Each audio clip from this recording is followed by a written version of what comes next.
जय श्री राम। दोस्तों, मैं श्री कृष्ण मिश्रा आज आपके सामने अपना अगला वीडियो लेके आया हूँ। आशा है कि पहले वाले वीडियो की तरह ये भी आपको बहुत ही पसंद आएगा। मैं आप सभी की अनुमति से वीडियो को शुरू करना चाहूँगा। ओम या कुंदेन्तु तुषारिहारिधवला या शुभ्रवस्त्रावृता या वीणावरदण्डमण्डितकरा या श्वेतपद्मासना या ब्रह्माच्युतशङ्करप्रभृतिर्भिर्देवैः सदा वन्दिता सा मां पातु सरस्वती भगवती निश्चेश्च जाड्यापः विद्या ददाति विनयं विनयादयाति पात्रतां पात्रत्वात् धनवान् पोति धनात् धर्मः ततः सुखम् येषां न विद्या न तपो न दानं ज्ञानं न शीलं न गुणो न धर्म ते मृत्युलोके भुवि भारभूता मनुष्यरूपेण मृगाश्चरन्ति। ॐ सर्वे भवन्तु सुखिनः सर्वे सन्तु निरामयाः सर्वे भद्राणि पश्यन्तु मा कश्चित् दुःखभाग् भवेत्। ॐ ह्योः शान्तिरन्तरिक्षगुं शान्तिः पृथिवी शान्तिरापः शान्तिरोषधयः शान्तिः वनस्पतयः शान्तिर्विश्वे देवा शान्तिः शान्ति ब्रह्म शान्तिः सर्वगुं शान्तिः शान्तिरेव शान्तिः सा शान्तिरेधि। ॐ शान्तिः शान्तिः शान्तिः। मैं आज आपके सामने एक बहुत ही मज़ेदार टॉपिक के साथ आया हूँ, जो अक्सर हम लोग चर्चा करते रहते हैं। जिस टॉपिक के बारे में अक्सर हम लोग उसके बारे में सुनते रहते हैं। एक बहुत ही अच्छा टॉपिक जिसका नाम है नज़रिया, एटीट्यूड। दोस्तों, हार्वर्ड विश्वविद्यालय ने रिसर्च में ये पाया कि 85% जो नौकरी है या एक व्यक्ति की जो तरक्की है वो 85% सिर्फ और सिर्फ नज़रिए की वजह से, उसके इंसान के एटीट्यूड की वजह से उसे मिलती है। और सिर्फ 15% जो तरक्की है या नौकरी है वो फैक्ट और फिगर, जिसके लिए हम लोग अपनी पूरी ज़िंदगी फैक्ट और फिगर इकट्ठे करने में लगा देते हैं। उसका अगर सीधे मैं बात करूं कि अपनी ज़िंदगी में, या हम ये कहो कि हमारी ज़िंदगी में तरक्की पाने के लिए, नौकरी के लिए कितना योगदान रहता है, तो वो सिर्फ 15% रहता है। और इसका उल्टा ये है कि हम लोग नज़रिए के लिए सिर्फ 15% अपना जो समय है वो लगाते हैं और 85% हम अपना समय सिर्फ और सिर्फ फैक्ट और फिगर इकट्ठे करने में लगा देते हैं। दोस्तों, नज़रिए का मतलब दृष्टिकोण, मानसिकता, मनोवृत्ति भी होती है। इसलिए हम लोग नज़रिए या एटीट्यूड को मुख्य रूप से दो रूप में मानते हैं, या दो रूप में कहा जाए तो नज़रिया होता है। पहला जो नज़रिए का जो प्रकार है वो है आशावादी नज़रिया, आशावादी दृष्टिकोण। यह आशावादी एक मनोवृत्ति है। इंसान की आशावादी मनोवृत्ति ही पॉजिटिव एटीट्यूड कहलाती है। सकारात्मक सोच, सकारात्मक मनोवृत्ति, सकारात्मक दृष्टिकोण ही एक पॉजिटिव एटीट्यूड होता है। दूसरा जो प्रकार है वो है निराशावादी दृष्टिकोण होना, नकारात्मक सोच होना, नेगेटिव एटीट्यूड होना। मुख्य रूप से ये दो प्रकार एटीट्यूड के माने जाते हैं।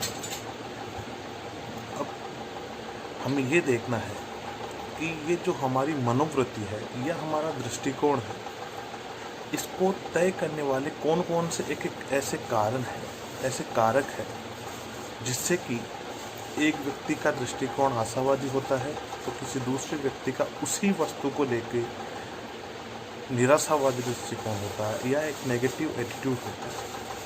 ऐसे कौन कौन से कारक हैं जिसकी वजह से हमारा नज़रिया तय होता है। इसमें मुख्य रूप से अगर हम बात करें तो 3 कैटेगरी में ये जो कारक है ये माने जाते हैं। पहला जो कारक है नज़रिए को निर्धारित करने का, वो है माहौल, एनवायरनमेंट। एनवायरनमेंट क्या होता है? हम जहाँ रह रहे हैं उस घर का माहौल, स्कूल का माहौल, जहाँ पर काम कर रहे हैं काम करने की जगह का माहौल, हमारे आसपास के मीडिया, सांस्कृतिक पृष्ठभूमि, धार्मिक पृष्ठभूमि, परंपराएं, रीति रिवाज, मान्यताएं या हमारा सामाजिक माहौल, ये सभी चीज़ें एनवायरनमेंट या माहौल में आती है, जो कि हमारे नज़रिए पे, हमारे दृष्टिकोण पे या हमारे मनोवृत्ति पे इफ़ेक्ट डालती है। एक छोटे से उदाहरण से मैं ये समझाना चाहूँगा। बहुत सी चीज़ें ऐसे होती है जिसमें हमारी परंपराएं और मान्यताएं ये बताती है कि ये वस्तु या ये जो जगह है ये हमारे लिए सही नहीं है, तो हमारा नज़रिया उस वस्तु या उस जगह के लिए, उस इंसान के लिए, उस व्यक्ति के लिए वैसा ही हो जाता है जैसा कि हम लोग, हमारी परंपराएं हमें बताती है या हमारी मान्यताएं हमें बताती है। तो सबसे पहला जो कारक है हमारे नज़रिए को निर्धारित करने वाला या हमारा एटीट्यूड कैसा होगा, वो है हमारा माहौल, हमारा एनवायरनमेंट। दोस्तों दूसरा जो कारक है तजुर्बा या एक्सपीरियंस, दूसरा ऐसा कारक है जो हमारे एटीट्यूड, मनोवृत्ति या दृष्टिकोण को निर्धारित करता है। तजुर्बा अलग अलग लोगों से मिलने से, उनके व्यवहार से हमें मिलता है। जीवन में अलग अलग ऐसी घटनाएं होती हैं ज़िंदगी में जो हमें नए नए एक्सपीरियंस या हमें तजुर्बा देती है।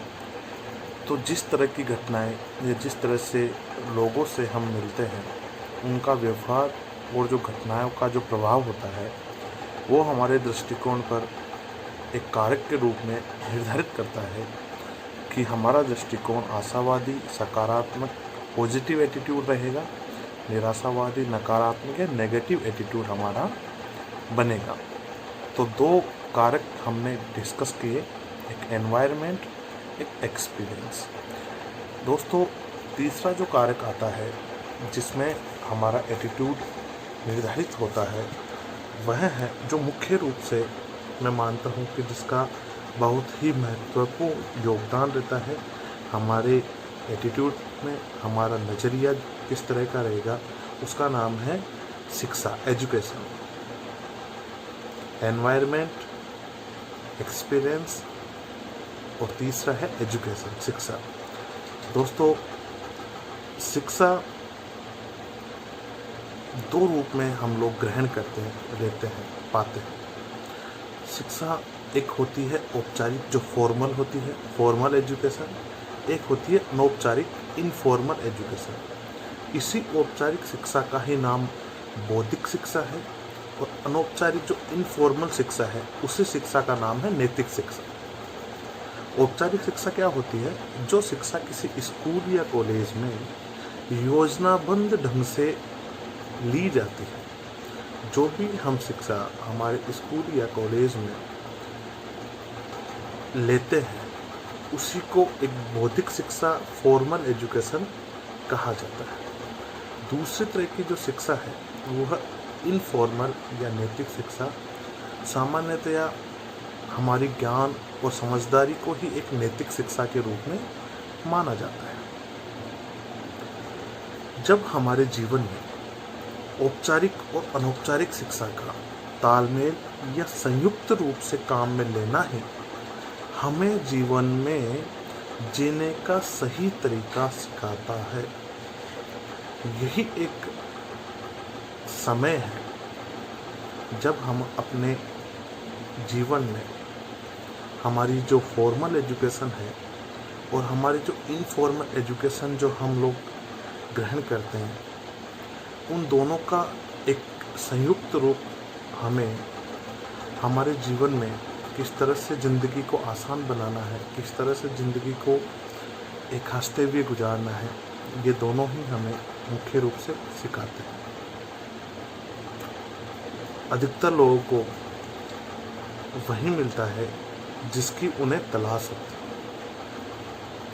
हमें ज़्यादा अक्सर शिक्षा की ज़रूरत नहीं, बल्कि चरित्र बनाने वाली शिक्षा की है, क्योंकि अक्सर लोगों को देखा जाता है कि वो fact and figure college school में बहुत अच्छी शिक्षा प्राप्त कर लेते हैं, फॉर्मल एजुकेशन, लेकिन नैतिक जो शिक्षा है, इनफॉर्मल एजुकेशन है, उसमें वो पीछे रह जाते हैं। इसी वजह से सिर्फ जो फॉर्मल एजुकेशन उन्हें दे पाती है वो अपने ज़िंदगी से पा लेते हैं। बाकी जो नैतिक एजुकेशन, अनौपचारिक शिक्षा है, जिसका योगदान, जिसका जो महत्व है हमारे जीवन में, वो उन्हें पीछे धकेलता है। वो कहीं ना कहीं अपनी ज़िंदगी से, अपने सामाजिक व्यवहार से, अपने खुद के जीवन से खुश नहीं रह पाते। तो इस तरह से ये तीन जो कारक फैक्टर है जिससे हमारा नज़रिया, एटीट्यूड डिसाइड होता है, वो है पहला जिस पे हमने चर्चा की, एनवायरनमेंट की। हमारा माहौल हमेशा हमें सकारात्मक रखना चाहिए, हमेशा हमें पॉजिटिव एटीट्यूड के साथ में ज़िंदगी को जीना चाहिए। एजुकेशन और एक्सपीरियंस में हमें अगर अच्छा एक्सपीरियंस मिलेगा, अच्छे लोग मिलेंगे, हम ऐसा कार्य करेंगे, ऐसी घटनाएं हमारे साथ ज़िंदगी में घटती रहती है। अक्सर व्यक्ति कोई कार्य करता है तो उसके साथ घटनाएं घटती रहती हैं। उन घटनाओं से हमें अगर अच्छी सीख मिलती रहेगी तो हमारा जो एटीट्यूड है, नज़रिया है, वो पॉजिटिव बनता है। एजुकेशन में हमें नैतिक शिक्षा और बौद्धिक शिक्षा, फॉर्मल और इनफॉर्मल एजुकेशन का जो संयुक्त तालमेल है वो बनाए रखना है। तभी हमें हमारा एटीट्यूड पॉजिटिव करने में मदद मिलेगी। ये आज का मेरा एक छोटा सा लेसन था एटीट्यूड, अपने नज़रिए को लेकर, नज़रिए, मनोवृत्ति, दृष्टिकोण को लेकर। बहुत बहुत धन्यवाद।